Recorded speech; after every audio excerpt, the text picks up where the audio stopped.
In this video, I'm going to teach you how to convert PHP website into Laravel. In this video, I'm going to be covering what you can do to properly convert a plain PHP website to Laravel. This is a highly beneficial endeavor. However, it is important to understand that this is rarely a one-to-one conversion in the sense of an automated tool. It is more of a refactoring and rewriting process where you adapt your existing logic and content to Laravel's convention and structure. So first, if you have PHP and HTML together with no clear structure, this is going to be the most labor intensive. You will essentially be rebuilding large parts of the application within Laravel's framework.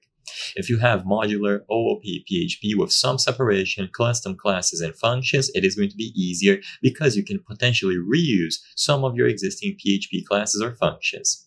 If you are already using a micro framework or custom MVC, this is going to be the easiest, as you already have some separation of concerns and mapping to Laravel's MVC structure.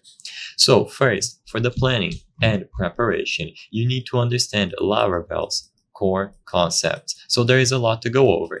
Keep in mind that for this video, as much as I'd like to, I cannot cover this process in its entirety. So I'm giving you a breakdown on how this process is going to go, because it is going to depend a lot on your website. It can take up to hours or a lot of time. I cannot show the entirety in this video. Like I said, I apologize. So be aware of the core concepts for Laravel. I'm not going to write all of them down and go into detail, but stuff like the MVC, routing, controllers, models, views, migrations, middleware, Artisan CLI, and Composer. Then audit your existing application. List all functionalities, the database, schema, dependencies, global variables, authentication, and set up your development environment. Install Composer, install a local development environment, and install a fresh Laravel project. Then you do a gradual migration. You move index.php or equivalent, and once it is properly moved, you want to move it to a legacy folder. And afterwards, you integrate them together. I hope I was able to help you on how to convert PHP website into Laravel.